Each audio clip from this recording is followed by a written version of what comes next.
नमस्कार सम्पूर्णलाई। आजको यस भिडियोमा कुरा गरौँ अल्टरनेटिङ करेन्ट र डाइरेक्ट करेन्टको बीचमा चाहिँ फरक के छ। डाइरेक्ट करेन्ट डीसी र एसी भनेको के हो भन्ने कुरा हामी यो भिडियोमा चर्चा गर्नेछौँ। सबभन्दा पहिलो कुरा के बुझौँ भने जुन डाइरेक्ट करेन्ट हुन्छ त्यो करेन्टको मान र दिशा चाहिँ निश्चित समयको अन्तरालमा लगातार परिवर्तन हुँदैन र त्यसको मान र दिशा एउटै हुन्छ। त्यसलाई भनिन्छ डाइरेक्ट करेन्ट। र ब्याट्री, सोलर प्यानल र सेलबाट चाहिँ प्राप्त हुने विद्युत डाइरेक्ट करेन्ट नै हो भने जुन करेन्टको मान र दिशा निश्चित समयको अन्तरालमा लगातार परिवर्तन भइरहन्छ त्यसलाई भनिन्छ एसी करेन्ट अर्थात् अल्टरनेटिङ करेन्ट। र अल्टरनेटिङ करेन्टको ग्राफ बनाउने हो भने त्यो चाहिँ कहिले तल कहिले माथि कहिले तल कहिले माथि जान्छ हैन। जिरोबाट सुरु भएर पोजिटिभ डाइरेक्सनमा म्याक्सिमम हुँदै फेरि जिरो हुँदै नेगेटिभ डाइरेक्सन हुँदै चाहिँ यसको चक्र पुरा हुने गर्दछ र 1 सेकेन्डमा करिब 50 चक्रहरू चाहिँ अल्टरनेटिङ करेन्टको पुरा हुने गर्दछ।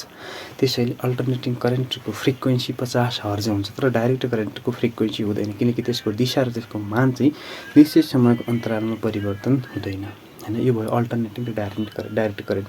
अब अल्टरनेटिङ करेन्ट उत्पादन गर्ने भनेको डाइनामो र ठुल्ठुलो अल्टरनेटिङ करेन्ट जेनेरेटरहरू पावर स्टेसनहरूबाट उत्पादन हुने विद्युत भनेको अल्टरनेटिङ करेन्ट हो। इभन हाम्रो घरमा चाहिँ प्रसारण लाइन मार्फत आउने बिजुली विद्युत जुन छ त्यो करेन्टलाई भनिन्छ अल्टरनेटिङ करेन्ट।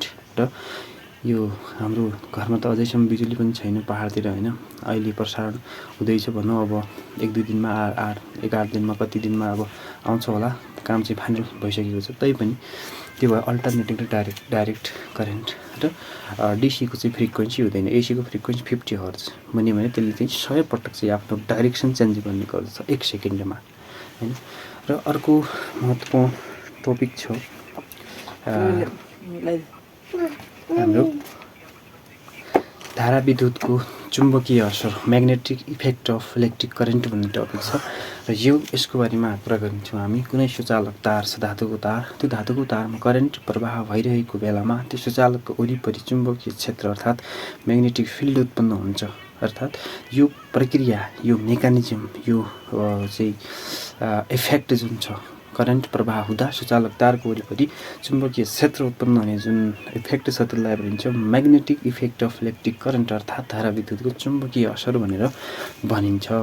अब यो कुरा सर्वप्रथम डेनिस साइन्टिस्ट ह्यान्स क्रिस्चियन ओरिस्टिडले पत्ता लगाएका थिए। उनी आफ्नो प्रयोगशालामा विज्ञान सम्बन्धी यस्ता प्रोजेक्टहरू कुनै प्रयोगात्मक कार्य गरिरहेको बेलामा चाहिँ उनले कुनै सुचालक तारमा यसरी करेन्ट प्रवाह गराइरहेका थिए र त्यो बेलामा उनको जुन चुम्बकीय कम्पास थियो त्यो चुम्बकीय कम्पासको निडिल जुन दिशा छ त्यो दिशा चाहिँ अलि डाइभर्ट भएको उनले देखेको थियो। त्यो दिशा चाहिँ त्यो कम्पासको त्यो सुई छ निडिल त्यो निडिल चलिरहेको उनले थाहा पाए र फेरि दोस्रो पटक पनि कुरालाई गर्ने बेलामा त्यो निडिल फेरि तल र माथि चलिरहेको उनले थाहा पाए र यही प्रक्रिया चाहिँ लगातार भइसके पछाडि उनलाई लाग्यो कुनै न कुनै शक्ति छ कुनै न कुनै इफेक्ट छ कुनै न कुनै चुम्बकीय गुण करेन्टको कारणले तारमा चाहिँ उत्पन्न भइरहेको छ जसको कारणले चाहिँ सुई चाहिँ डिफ्लेक्ट भइरहेको छ भन्ने कुरा चाहिँ उनले अनुभव गरेर पछि प्रयोगात्मक रूपमा यो कुरालाई पत्ता हैन उनले प्रमाणित गरे कि चुम्बकको कारण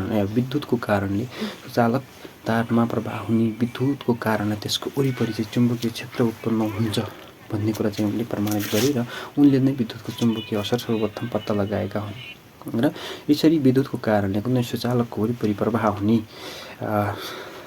विद्युतको कारणले त्यसको वरिपरि चाहिँ चुम्बकीय क्षेत्र उत्पन्न हुने जुन इफेक्ट छ करेन्टको त्यसलाई भनिन्छ magnetic effect of electric current.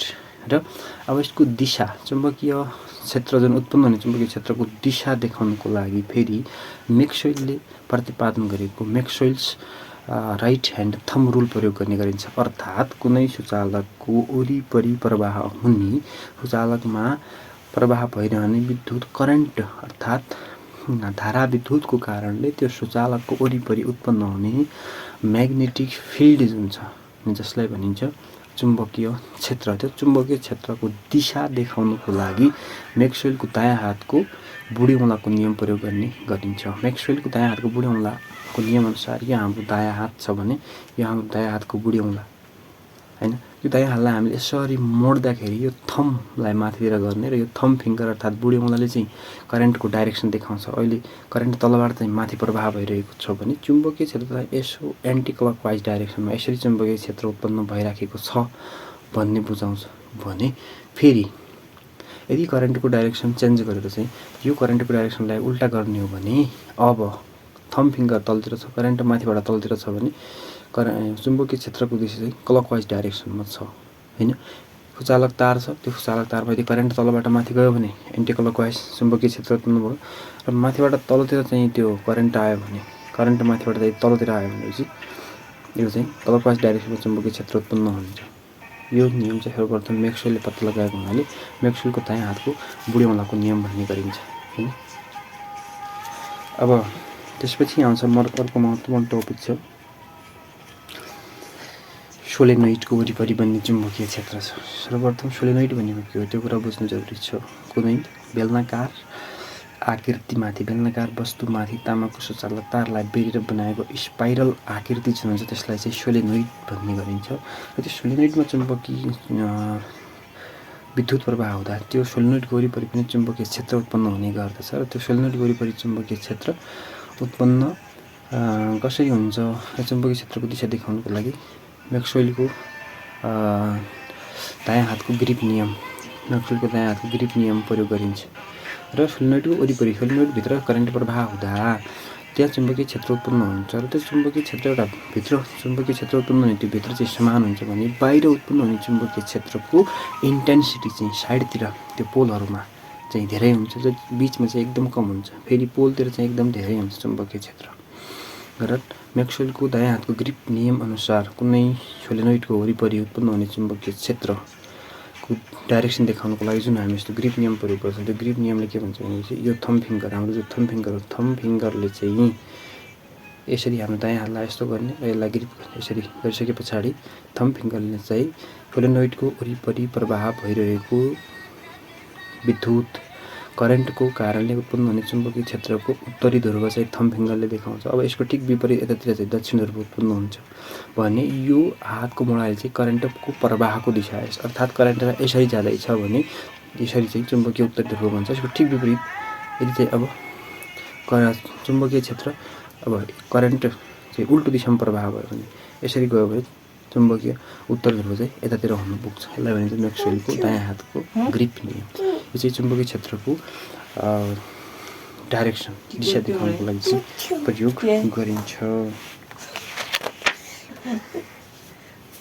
अर्को इम्पोर्टेन्ट टपिक चाहिँ चुम्बकीय प्रवाह, म्याग्नेटिक फ्लक्स। म्याग्नेटिक फ्लक्स बुझ्नुभन्दा पहिले हामीले कुनै चुम्बकको चाहिँ चुम्बकीय क्षेत्रको बारेमा बुझ्नु जरुरी छ। छडचुम्बकको चुम्बकीय क्षेत्रको इन्टेन्सिटी चाहिँ पोलतिर इन्डतिर हैन त्यो एकदम धेरै हुन्छ, सबभन्दा पावरफुल हुन्छ भने बिचमा चाहिँ मध्य भागमा चाहिँ कमजोर हुन्छ। र चुम्बकीय बल रेखाहरू उत्तर ध्रुवदेखि दक्षिण ध्रुवतिर गइरहेका हुन्छन्, त्यो चुम्बकीय बल रेखाहरूको सङ्ख्याले चाहिँ चुम्बकीय त्यो क्षेत्रको तीव्रतालाई चाहिँ जनाउने गर्दछ। चुम्बकीय प्रवाह भनेको कुनै चुम्बकको चुम्बकीय क्षेत्रको सतहको क्षेत्रफल भएर जाने जम्मा चुम्बकीय बल रेखाहरूको सङ्ख्यालाई नै चुम्बकीय प्रवाह अर्थात् म्याग्नेटिक फ्लक्स भनेर भनिन्छ।